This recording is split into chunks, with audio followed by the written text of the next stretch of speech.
The Path of Glory, a short story, by Brecht Pulver.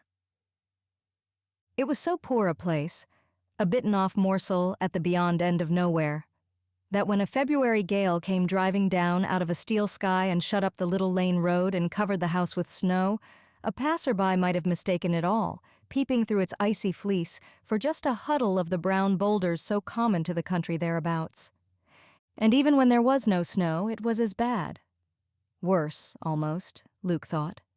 When everything else went brave and young with new greenery, when the alders were laced with the yellow haze of leaf bud, and the brooks got out of prison again, and arbutus and violet and buttercup went through their rotation of bloom up in the rock pastures and maple bush, the farm buildings seemed only the bleaker and barer. That forlorn, unpainted little house with its sagging blinds, it squatted there through the year like a one-eyed beggar without a friend, lost in its venerable white-beard winters, or contemplating an untidy welter of rusty farm machinery through the summers. When Luke brought his one scraggy little cow up the lane, he always turned away his head. The place made him think of the old man who let the birds build nests in his whiskers. He preferred, instead, to look at the glories of Bald Mountain or one of the other hills. There was nothing wrong with the backdrop in the home stage set. It was only home itself that hurt one's feelings. There was no cheer inside either. The sagging old floors, though scrubbed and spotless, were uncarpeted, the furniture meager. A pine table, a few old chairs, a shabby scratch settle covered by a thin horse blanket as innocent of nap as a Mexican hairless. These for essentials. And for embellishment, a shadeless glass lamp on the table, about 6 candle power, where you might make shift to read the bi-weekly, times when there was enough money to have a bi-weekly, if you were so minded, and window shelves full of corn and tomato cans, still wearing their horticultural labels, where scrawny one-legged geraniums and yellowing coleus and begonia contrived an existence of sorts, and then, of course, the mantelpiece with the black-edged funeral notice and shiny coffin plate, relics of Grandpa Peel's taking off, and the pink mug with the purple pansy and Woodstock, New York on it, the photograph of a forgotten cousin in Iowa with long antennae-shaped mustaches, the Bible with the little china knobs on the corners, and the pile of medicine testimonials and seed catalogs. All these contributed something. If it was not a beautiful place within, it was also not even a pleasant place spiritually.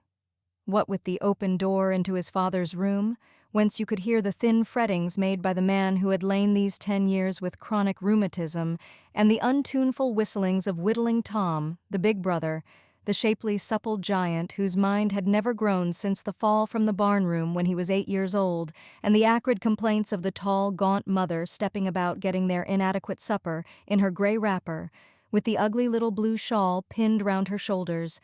It was as bad a place as you might find in a year's journeying for anyone to keep bright and chirk up in. Not that anyone in particular expected them poor Hayneses to keep bright or chirk up. As far back as he could remember, Luke had realized that the hand of God was laid on his family. Dragging his bad leg up the hill pastures after the cow, day in and day out, he had evolved a sort of patient philosophy about it. It was just inevitable, like a lot of things known in that rock-ribbed and fatalistic region, as immutably decreed by heaven as foreordination and the damnation of unbaptized babes. The Hayneses had just got it hard. Yet there were times, now he was come to a gangling 14, when Luke's philosophy threatened to fail him. It wasn't fair, so it wasn't. They weren't bad folks. They'd done nothing wicked. His mother worked like a dog. No fair for her. Any way you looked at it.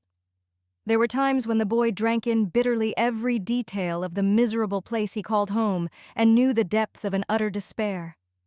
If there was only some way to better it all. But there was no chance. His father had been a failure at everything he touched in early life, and now he was a hopeless invalid. Tom was an idiot, or almost, and himself a cripple. And Nat.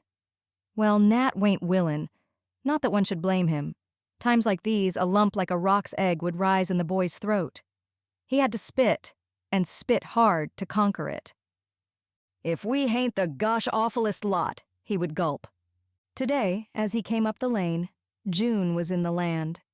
She'd done her best to be kind to the farm. All the old heterogeneous rose bushes in the woodyard and front lawn were pied with fragrant bloom. Usually Luke would have lingered to sniff it all, but he saw only one thing now with a sudden skipping at his heart: an automobile standing beside the front porch. It was not the type of car to cause cardiac disturbance in a connoisseur. It was in fact of an early vintage, high-set, chunky, brassily aesthetic, and given to asthmatic choking on occasion, but Luke did not know this.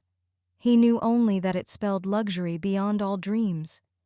It belonged, in short, to his Uncle Clem Cheeseman, the rich butcher who lived in the village 12 miles away, and its presence here signaled the fact that Uncle Clem and Aunt Molly had come to pay one of their detestable quarterly visits to their poor relations. They had come while he was out, and Ma was in there now, bearing it all alone. Luke limped into the house hastily. He was not mistaken. There was a company air in the room, a stiff, hostile, polite taint in the atmosphere. 3 visitors sat in the kitchen, and a large hamper, its contents partly disgorged, stood on the table. Luke knew that it contained gifts, the hateful, merciful, nauseating charity of the better off. Aunt Molly was speaking as he entered, a large, high-colored, powder-pigeon-chested woman with a great many rings with bright stones and a nodding pink plume in her hat. She was holding up a bifurcated crimson garment and greeted Luke absently. 3 pair of them under drawers, Delia, and not a break in one of 'em. I says, as soon as I see Clem layin' 'em aside this spring, them things'll be just right for Delia's jar, layin' there with the rheumatiz. They may come a little loose, but of course, you can't be choicey. I've been at Clem for 5 years to buy him union suits, but he's always been so stuck on red flannin. But now he's got 2 automobiles, countin' the new delivery. I guess he's got to be more Tony, so he made out to spare 'em. And now that hat, Delia, it ain't a mite wore out, and for all you'll need one, it's plenty good enough. I only had it 2 years, and I guess folks won't remember. And what if they do? They all know you get my things. Same way with that collarette. It's a little moth-eaten, but it won't matter for you. The gray suit you can easy cut down fur, Luke, there. She droned on, the other woman making dry, automatic sounds of assent. She looked cool, Ma, Luke thought, but she wasn't, not by a darn sight. There was a spot of pink in each cheek, and she stared hard every little bit at Grandpa Peel's funeral plate on the mantel. Luke knew what she was thinking of. Poor Ma. She was burning in a fire of her own lighting. She had brought it all on herself, on the whole of them. Years ago she had been just like Aunt Molly. The daughters of a prosperous village carpenter, they had shared beads, bows, and bangles until Ma, in a moment's madness, had chucked it all away to marry poor Pa.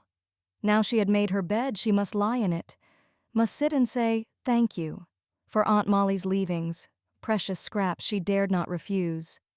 Ma, who had a pride as fierce and keen as any. It was devilish. Oh, it was kind of Aunt Molly to give. It was the taking that came so bitter hard.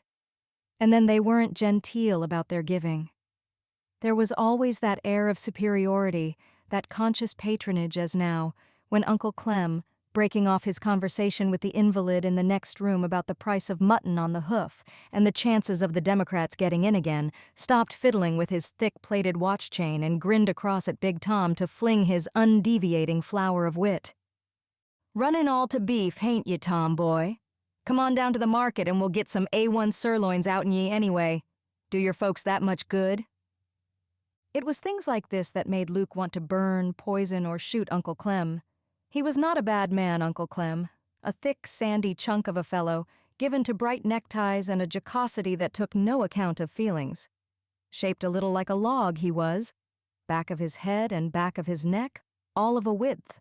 Little lively green eyes and bristling red mustaches, a complexion a society bud might have envied. Why was it a butcher got so pink and white and sleek? Pork, that's what Uncle Clem resembled, Luke thought. A nice, smooth, pale-fleshed pig, ready to be skinned. His turn next. When crops and politics failed and the joke at poor Tom always giggled inordinately at it too, had come off, there was sure to be the one about himself and the lame duck next. To divert himself of bored expectation, Luke turned to stare at his cousin, Snorta. Sonorta, sitting quietly in a chair across the room, was seldom known to be emotional. Indeed, there were times when Luke wondered whether she had not died in her chair. One had that feeling about Snorta. So motionless was she, so uncompromising of glance. She was very prosperous-looking, as became the heiress to the Cheeseman meat business. A fat little girl of 12, dressed with a profusion of ruffles, glass pearls, gilt buckles, and thick, tawny curls that might have come straight from the sausage hook in her papa's shop. Snorta had been consecrated early in life to the unusual. Even her name was not ordinary.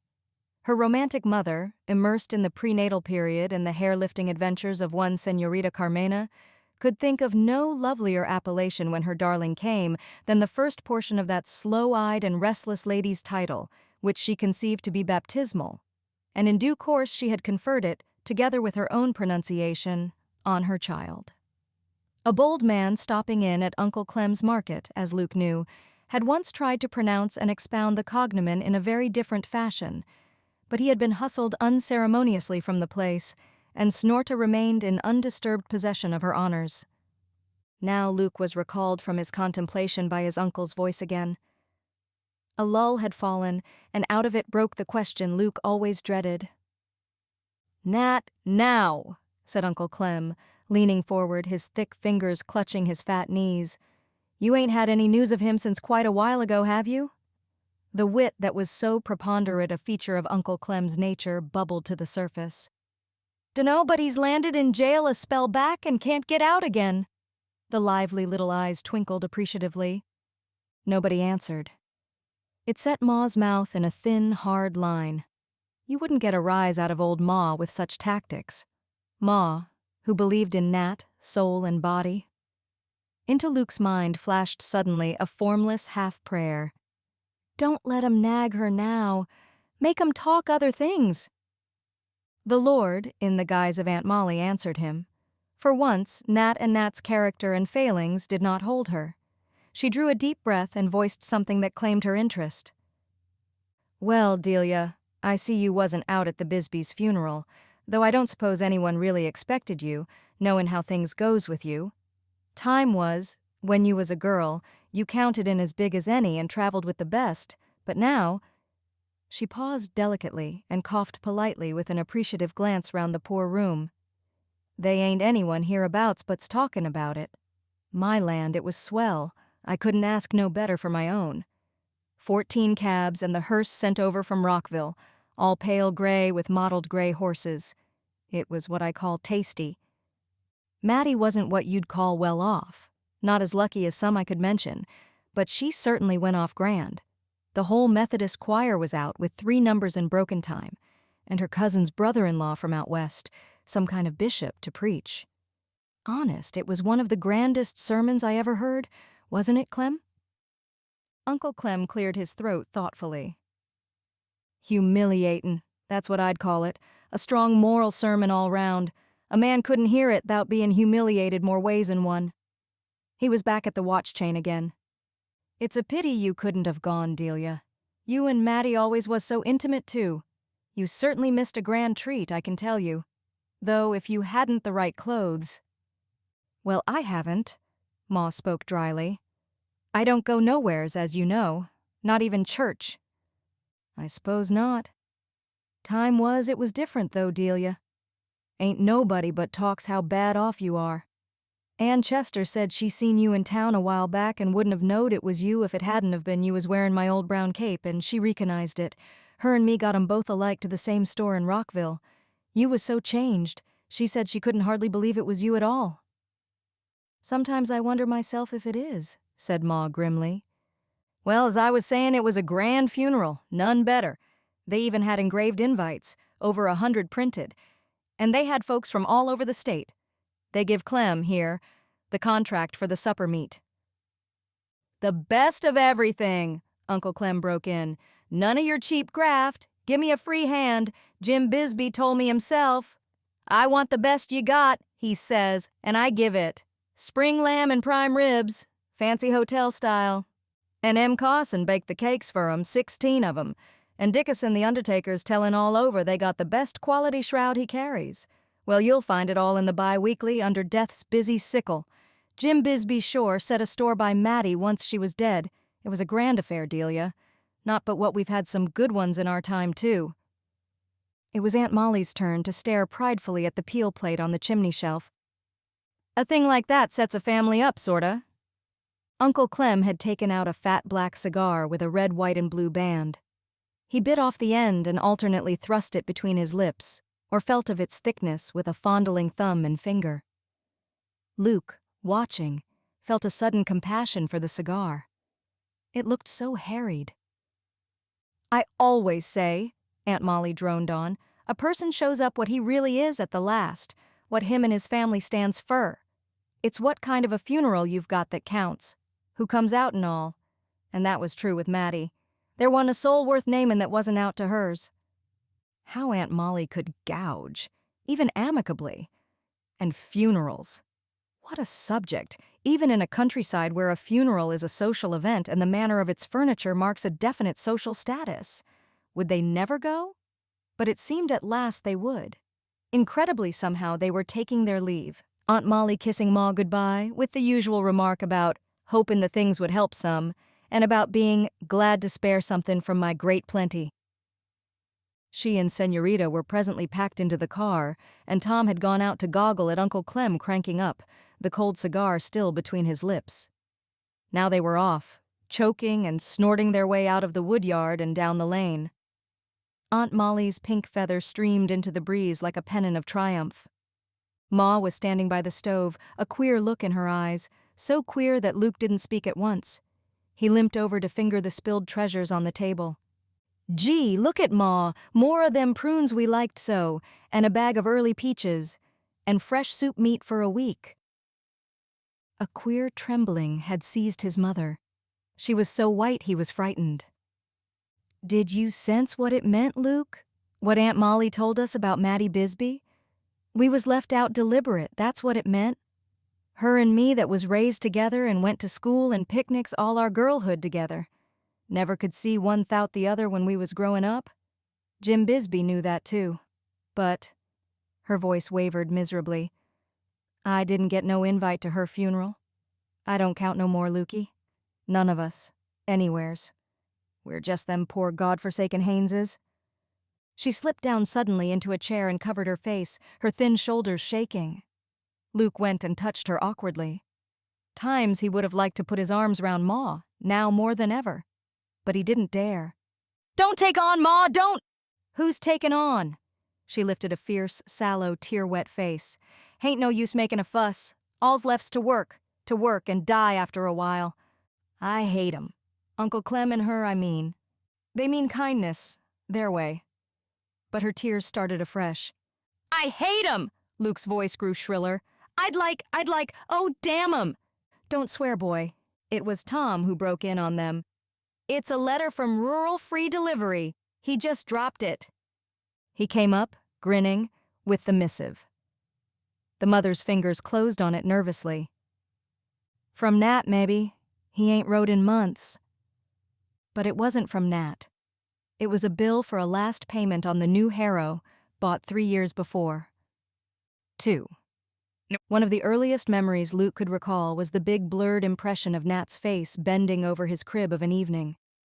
At first flat, indefinite, remote as the moon, it grew with time to more human, intimate proportions. It became the face of Brother, the black-haired, blue-eyed big boy who rollicked on the floor with or danced him on his knee to, "This is the way the lady rides," tritty-trot-trot, tritty-trot-trot, or who, returning from school and meeting his faltering feet in the lane, would toss him up on his shoulder and canter him home with mad, merry scamperings. Not that school and Nat ever had much in common. Even as a little shaver, Luke had realized that. Nat was the family wilding, the migratory bird that yearned for other climes. There were the times when he sulked long days by the fire, and the springs and autumns when he played an unending round of hooky. There were the days when he was sent home from school in disgrace, when protesting notes and sometimes even teacher arrived. "It's not that Nat's a bad boy, Mrs. Haynes," he remembered one teacher saying, "but he's so active, so full of restless animal spirits. How are we ever going to tame him?" Ma didn't know the answer, that was sure. She loved Nat best. Luke had guessed it long ago, by the tone of her voice when she spoke to him, by the touch of her hand on his head, or the size of his apple turnover, so much bigger than the others. Ma must have built heavily on her hopes of Nat those days, her one perfect child. She was so proud of him. In the face of all ominous prediction, she would fling her head high. "My Nat's a peel," she would say. "Can't never tell how he'll turn out." The farmers thereabouts thought they could tell her. Nat was into one scrape after another, nothing especially wicked, but a compound of the bubbling mischief in a too ardent life. Robbed orchards, broken windows, practical jokes, Halloween jinx, vagrant whimsies of an active imagination. It was just that Nat's quarters were too small for him, chiefly. Even he realized this presently. Luke would never forget the sloppy March morning when Nat went away. He was wakened by a flare of candle in the room he shared with his brothers. Tom, the 12-year-old, lay sound asleep, but Nat, the big man of 15, was up, dressed, bending over something he was writing on a paper at the bureau. There was a fat little bundle beside him, done up in a blue and white bandana. Day was still far off. The window showed black, there was the sound of a thaw running off the eaves, the whitewashed wall was painted with grotesque leaping shadows by the candle flame. At the first murmur, Nat had come and put his arms about him. "Don't ya holler, little un, don't you do it. 'Tain't nothin'. On'y Natty's goin' away a spell. Quite a spell, little un. Now kiss Natty. That's right. And you lay still there and don't holler. And listen here, too. Natty's gonna bring you something. A grand red ball, maybe, if you're good. You wait and see." But Natty hadn't brought the ball. 2 years had passed without a scrap of news of him, and then he was back, slipped into the village on a freighter at dusk one evening. A forlorn scarecrow Nat was. So tattered of garment, so smeared of coal dust, you scarcely knew him. So full of strange sophistications, too, and new trails of thought, so oddly rich of experience. He gave them his story.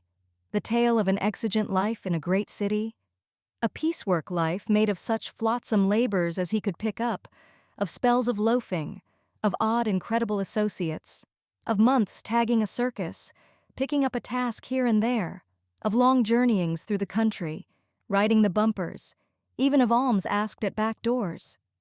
"Oh, not a tramp, Nat." The hurt had quivered all through Ma, but Nat only laughed. "Jiminy Christmas, it was great." He had thrown back his head, laughing. That was Nat all through, sipping of life generously, no matter in what form. He had stayed just 3 weeks. He had spent them chiefly defeating Ma's plans to keep him. Wanderlust kept him longer the next time. That was 8 years ago. Since then, he had been back home 3 times. Never so poor and shabby as at first. Indeed, Nat's wanderings had prospered more or less, but still remote, somewhat mysterious, touched by new habits of life, new ways of speech. The countryside, remembering the manner of his first return, shook its head darkly. A tramp. A burglar, even. God knew what. When, on his 3rd visit home, he brought an air of extreme opulence, plenty of money, and a sartorial perfection undreamed of locally, the heads wagged even harder. A gambler, probably, a ne'er-do-well, certainly, and one to break his mother's heart in the end. But none of this was true, as Luke knew. It was just that Nat hated farming, that he liked to rove and take a floater's fortune. He had a taste for the mechanical and followed incomprehensible quests. San Francisco had known him, the big races at Cincinnati, the hangars of Mineola. He was restless, Nat, but he was respectable. No one could look into his merry blue eyes and not know it. If his labors were uncertain and sporadic, and his address that of a nomad, it all sufficed, at least for himself. If at times Luke felt a stirring doubt that Nat was not acquitting himself of his family duty, he quenched it fiercely. Nat was different. He was born free. You could tell it in his talk, in his way of thinking. He was like an eagle and hated to be bound by earthly ties. He cared for them all in his own way. Times when he was back, he helped Ma all he could. If he brought money, he gave of it freely. If he had none, just the look of his eye or the ready jest on his lip helped. Upstairs, in a drawer of the old pine bureau, lay some of Nat's discarded clothing. Incredible garments to Luke. The lame boy, going to them sometimes, fingered them, pondering, reconstructing for himself the fabric of Nat's adventures, his life. The ice cream pants of a bygone day, the pointed, shriveled yellow Oxfords, the silk front shirt, the odd cufflink or stud. They were like a genie in a bottle, these poor clothes. You rubbed them and a whole Arabian Nights dream unfurled from them. And Nat lived it all. But people, dull, stodgy people like Uncle Clem and Aunt Molly, and old Beckenridge down at the store, and a dozen others, these criticized him for not workin' regular and giving a full account of himself. Luke, thinking of all this, would flush with impotent anger. Oh, let him talk, though. He'll show 'em someday. They dunno, Nat. He'll do something big for us all someday. 3. Midsummer came to trim the old farm with her wreaths.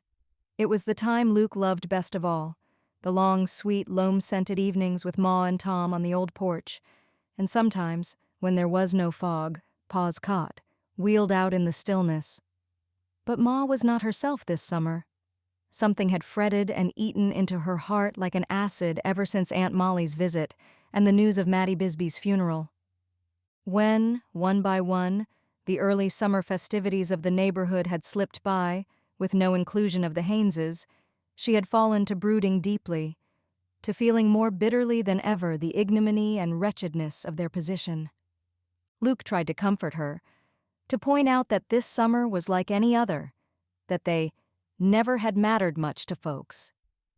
But Ma continued to brood, to allude vaguely and insistently to the straw that broke the camel's back. It was bitter hard to have Ma like that. Home was bad enough anyway.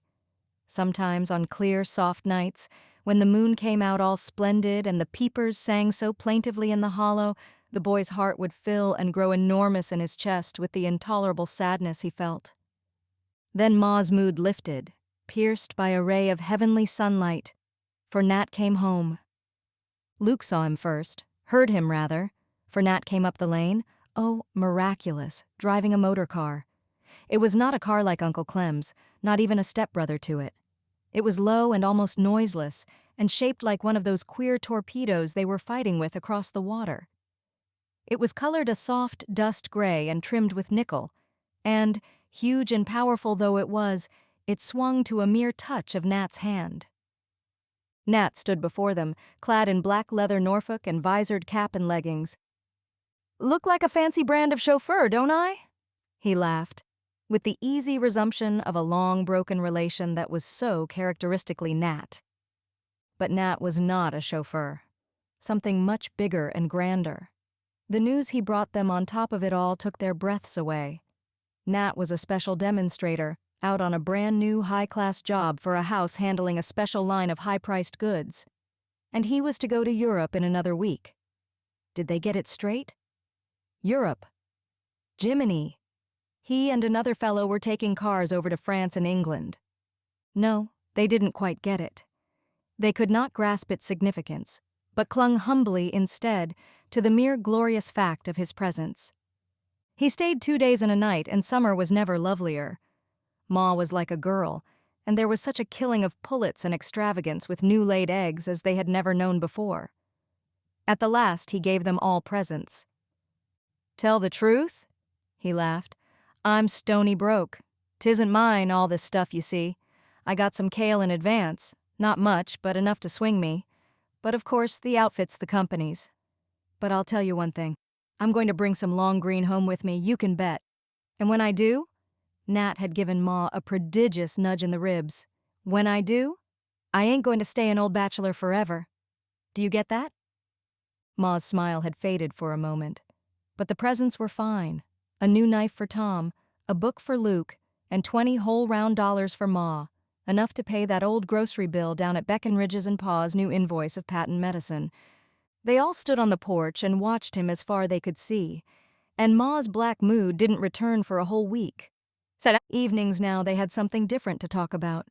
Journeys in seagoing craft, foreign countries and the progress of the European War, and Nat's likelihood, he had laughed at this, of touching even its fringe.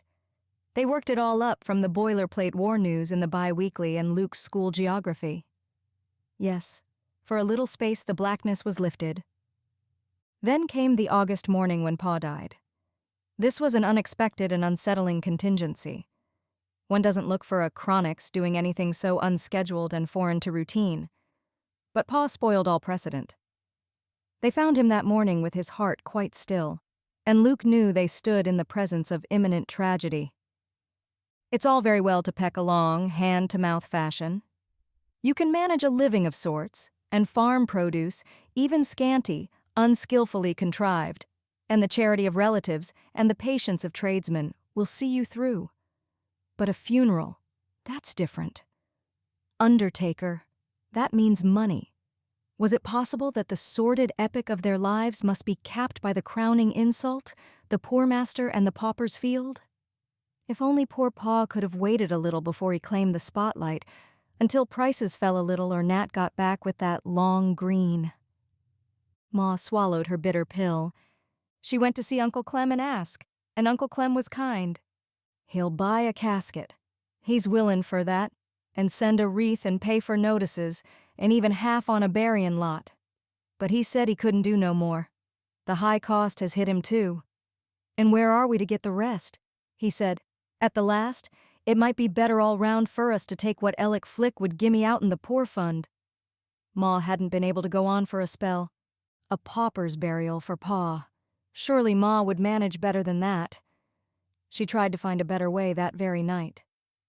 This farm's mortgaged to the neck, but I calculate Ben Travis won't care if I'm a mind to put Pa in the south field. It hain't no mortal good fur anything else anyhow, and he can lay there if we want.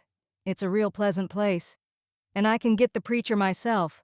I'll give him the rest of the broilers, and they's seasoned hickory plankin' in the lean-to. Tom, you come along with me. All night Luke had lain and listened to the sound of Big Tom's saw and hammer.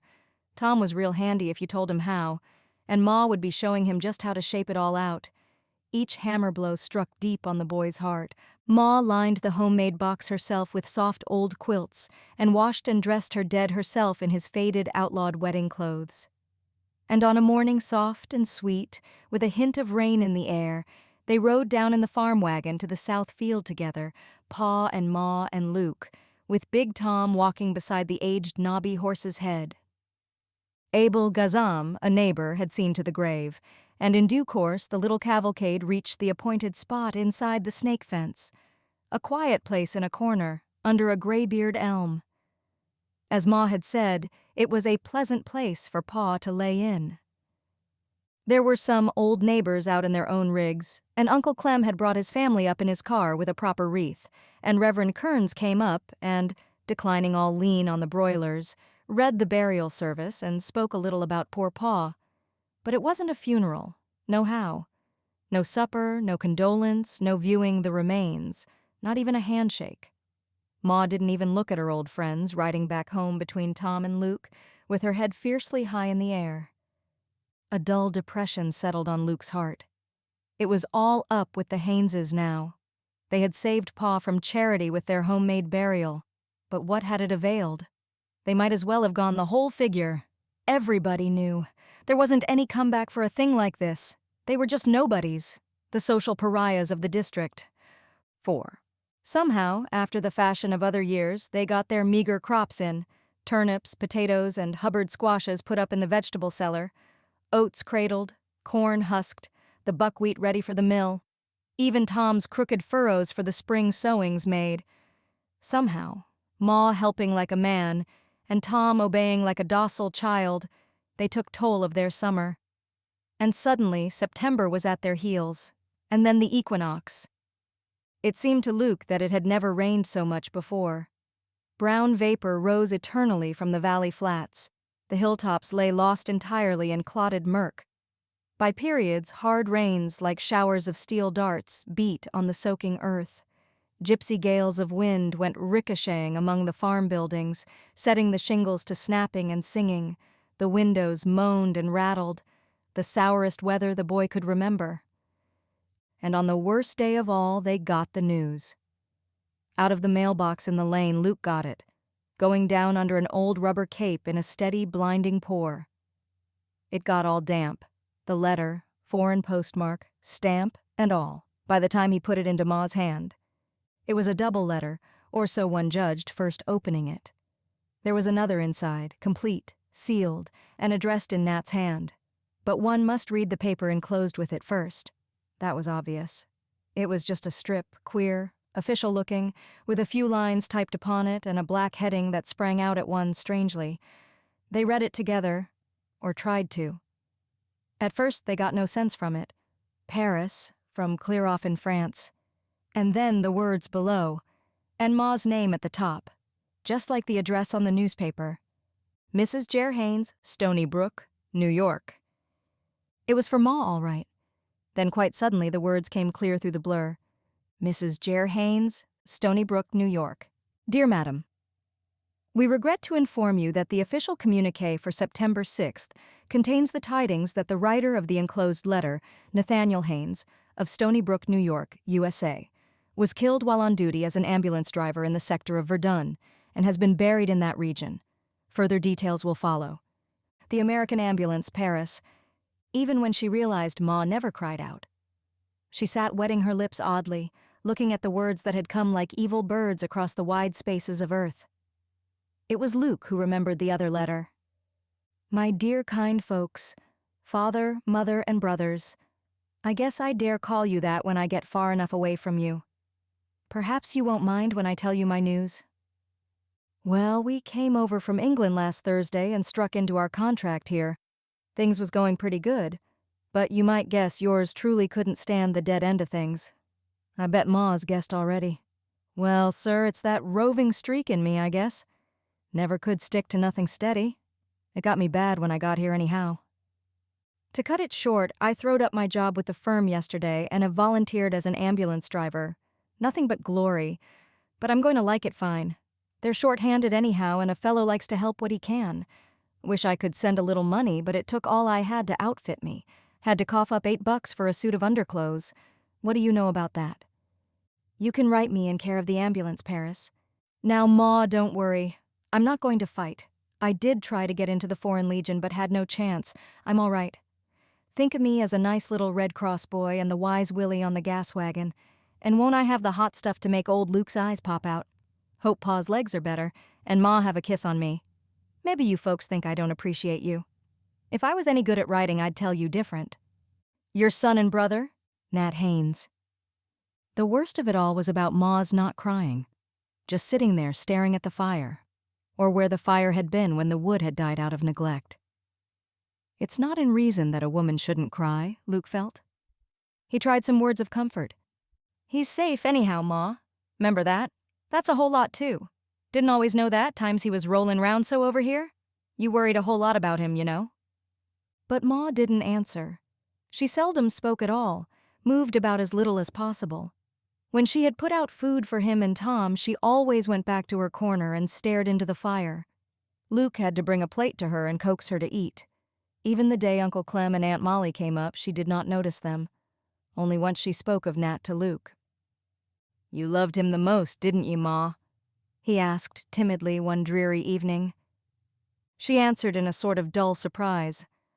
Why, lad, he was my first, she said, and after a bit as though to herself, his head was that round and shiny when he was a little fellow it was like to a little round apple. I mind before he ever come, I bought me a cap for him over to Rockville with a blue bow onto it. He looked awful smart and pretty in it. Sometimes in the night Luke, sleeping ill and thinking long, lay and listened for possible sounds from Ma's room. Perhaps she cried in the nights. If she only would, it would help break the tension for them all. But he never heard anything but the rain, steadily, miserably beating on the sodden shingles overhead. It was only Luke who watched the mailbox now. One morning his journey to it bore fruit. No sting any longer, no fear in the thick foreign letter he carried. It'll tell ye all's to it, I bet, he said eagerly. Ma seemed scarcely interested. It was Luke who broke the seal and read it aloud. It was written from the ambulance headquarters in Paris. written by a man of rare insight, of fine and delicate perception. All that Nat's family might have wished to learn, he sought to tell them. He had himself investigated Nat's story, and he gave it all fully and freely. He spoke in praise of Nat, of his friendly associations with the ambulance men, of his good nature and cheerful spirits, his popularity and ready willingness to serve. People, one felt, had loved Nat over there. He wrote of the preliminary duties in Paris, the preparations, of Nat's final going to join one of the 3 sections working round Verdun. It wasn't easy work that waited for Nat there. It was a stiff contract guiding the little ambulance over the shell-rutted roads with deftness and precision to those distant dressing stations where the hurt soldiers waited for him. It was a picture that thrilled Luke and made his pulses tingle, the blackness of the nights, the rumble of moving artillery and troops, the flash of starlights, the distant crackling of rifle fire, the steady thunder of heavy guns. And the shells. It was mighty close they swept to a fellow, whistling, shrieking, low overhead, falling to tear out great gouges in the earth. It was enough to wreck one's nerve utterly, but the fellows that drove were all nerve, just part of the day's work to them. And that was Nat, too. Nat hadn't known what fear was. He'd eaten it alive.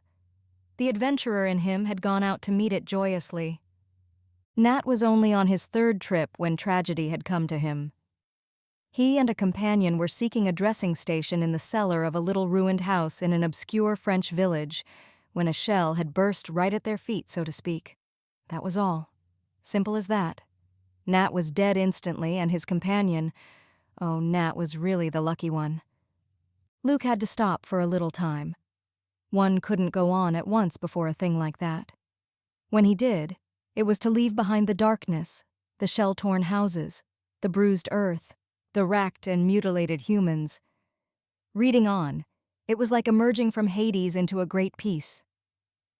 I wish it were possible to convey to you, my dear Mrs. Haynes, some impression of the moving and beautiful ceremony with which your son was laid to rest on the morning of September 9th in the little village of Aucourt.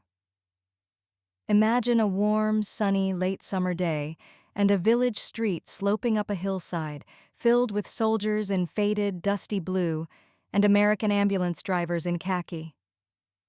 In the open door of one of the houses, the front of which was covered with the tricolor of France, the coffin was placed, wrapped in a great French flag, and covered with flowers and wreaths sent by the various American sections. At the head, a small American flag was placed on which was pinned the Croix de Guerre, a gold star on a red and green ribbon, a tribute from the Army General to the boy who gave his life for France. A priest, with 6 soldier attendants, led the procession from the courtyard. 6 more soldiers bore the coffin, the Americans and representatives of the army branches following, bearing wreaths. After these came the general of the Army Corps, with a group of officers, and a detachment of soldiers with arms reversed. At the foot of the hill, a second detachment fell in and joined them.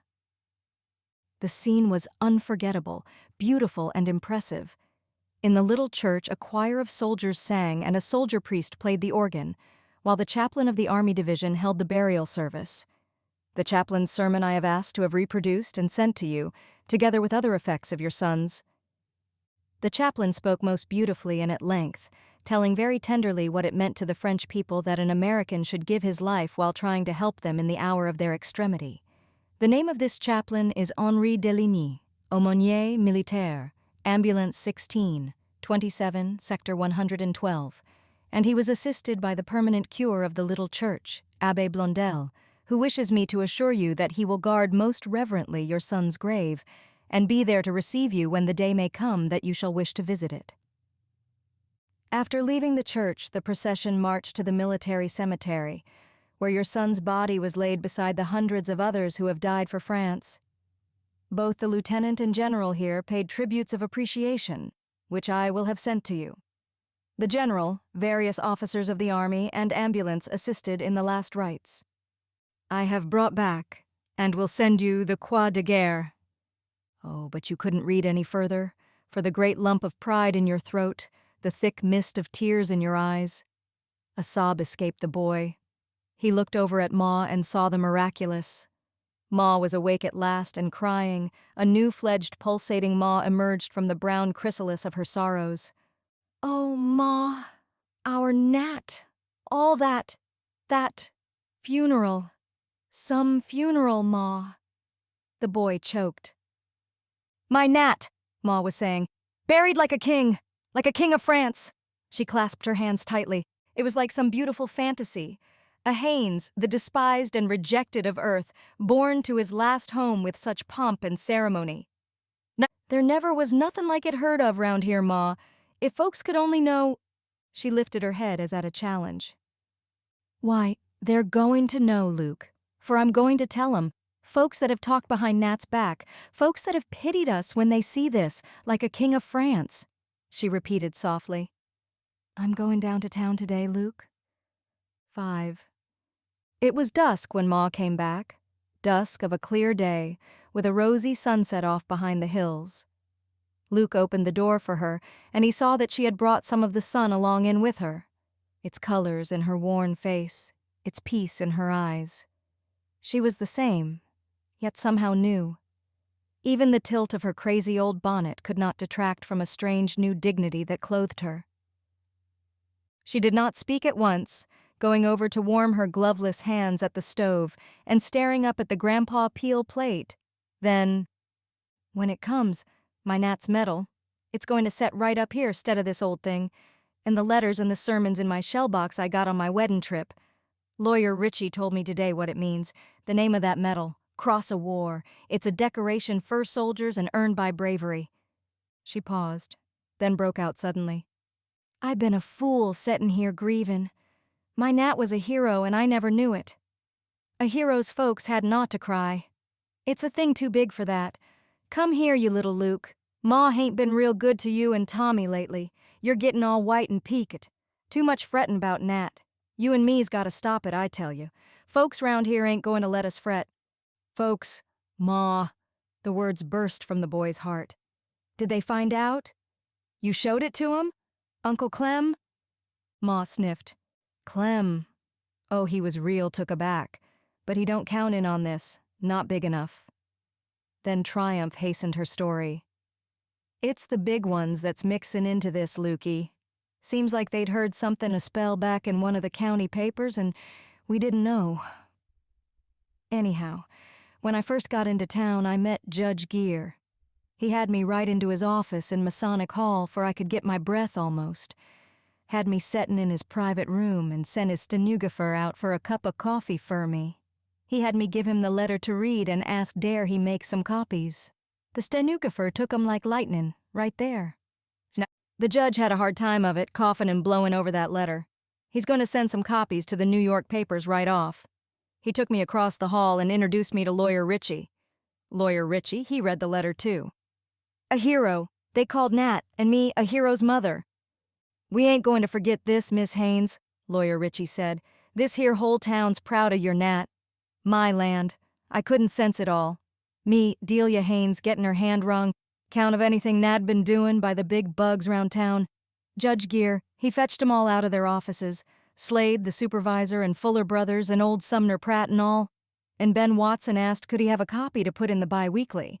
It's going to take the whole front page with an editorial inside. He said the Rockville Center News'd most likely copy it too." I was like in a dream. All I'd aimed to do was to let some of them folks know that those people across the ocean had thought well of our Nat, and here they was breaking their necks to get in on it too. Going down the street they was more of it.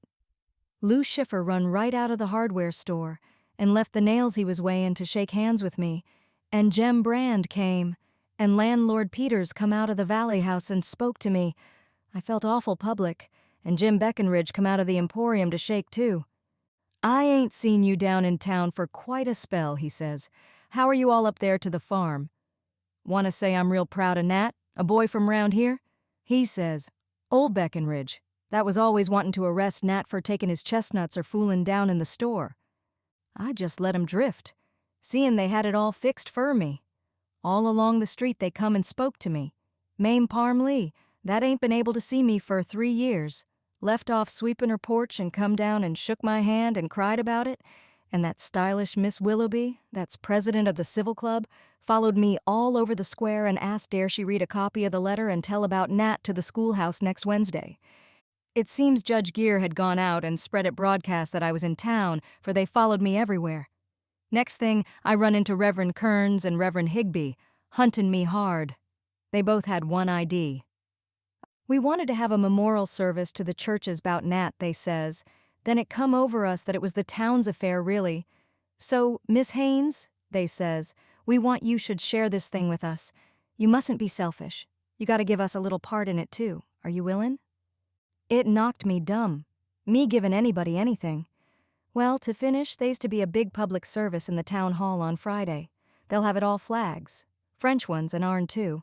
And the ministers'll preach, and Judge Gear'll tell Nat's story and speak about him, and the Ladies' Guild'll serve a big hot supper because there'll probably be hundreds out, and they'll read the letters and have prayers for our Nat. She faltered a moment. And we'll be there, too, you and me and Tom, settin' in the seat of honor right up front. It'll be the greatest funeral service this town's ever seen, Luke. Ma's face was crimson with emotion. And Uncle Clem and Aunt Molly. Oh, them! Ma came back to earth and smiled tolerantly. They was real sharp to be in it, too. Molly took me into the parlor and fetched a glass of wine to strengthen me up. Ma mused a moment, then spoke with a touch of patronage. I'm going to knit Clem some new socks this winter. He says he can't get none like the old-time wool ones, and the market floors are cold. Clem's done what he could, and I'll be real glad to help him out. Oh, I asked him to come and set with us at the service. Sonorta, too. I allowed we could manage to spare him the room. She dreamed again, launched on a sea of glory, then roused to her final triumph. But that's only part, Luke. The best's comin'. Jim Beckenridge wants you to go down and see him. That lame boy of yours, he says, was in here a spell ago with some notion about raisin' bees and buckwheat together and gettin' a city market for buckwheat honey. Slipped my mind, he says, till I heard what Nat had done, and then it all come back. City party this summer had the same notion and was lookin' out for a likely place to invest some cash in. You send that boy down and we'll talk it over. Shouldn't wonder if he'd get some backin'. I calculate I might help him myself, he says. I've been thinkin' of it, too. Don't seem like it could hardly be true. Oh, Ma, Luke's pulses were leaping wildly. Buckwheat honey was the dear dream of many a long hour's wistful meditation. If we could, I could study up about it and send away fur-printed books. We could make some money. But Ma had not yet finished. And they's some about Tom, too, Luke. That young Dr. Wells down there. He's only been there a year. He come right up and spoke to me in the midst of several. I want to talk about your boy, he says. I've wanted to for some time, but didn't like to make bold. But now seems as good a time as any. They're all talking of him, I says. Well, he says, I don't mean the dead, but the livin' boy. The one folks calls Big Tom. I've heard his story, and I got a good look over him down here in the store a while ago. Woman, he says it just like that. If that big boy of yourn had a little operation, he'd be as good as any. I answered him patient, and told him what ailed Tom and why he couldn't be no different, just what old Doc Andrews told us, that they was a little piece of bone druv deep into his skull that time he fell. He spoke real violent then. But my lord, woman, he says, that's what I'm talking about. If we'd jack up that bone, trepannin, he called it too, his brains'd get to be like anybody else's. Told me he wants for us to let him look after it. Won't cost anything unless we want. They's a hospital to Rockville would tend to it, and glad to when we get ready.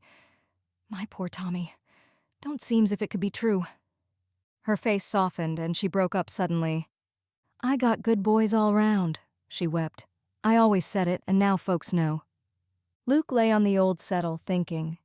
In the airtight stove, the hickory faggots crackled, with jeweled color play. On the other side, Tom sat whittling silently. Tom, who would presently whittle no more, but rise to be a man, and it was incredible. Incredible that the old place might someday shake off its shackles of poverty and be organized for a decent struggle with life. Incredible that Ma, stepping briskly about getting the supper, should be singing. Already the room seemed filled and warmed with the odors of prosperity and self-respect. Ma had put a red geranium on the table. There was the crispy fragrance of frying salt pork and soda biscuit in the air. These, the Hayneses. These people, with hope and self-esteem once more in their hearts. These people with a unique place in the community's respect. It was all like a beautiful miracle, and thinking of its maker, Luke choked suddenly and gulped. There was a moist spot on the old Mexican hairless right under his eyes, but it had been made by tears of pride, not sorrow. Ma was right. A hero's folks hadn't ought to cry. And he wouldn't. Nat was better off than ever, safe and honored. He had trod the path of glory. A line out of the boy's old reader sprang to his mind. The paths of glory lead but to the grave. Oh, but it wasn't true. Nat's path led to life, to hope, to help for all of them, for Nat's own. In his death, if not in his life, he had rehabilitated them. And Nat, who loved them, would look down and call it good. In spite of himself, the boy sobbed, visioning his brother's face. "Oh, Nat," he whispered, "I knew you'd do it. I always said you'd do something big for us all."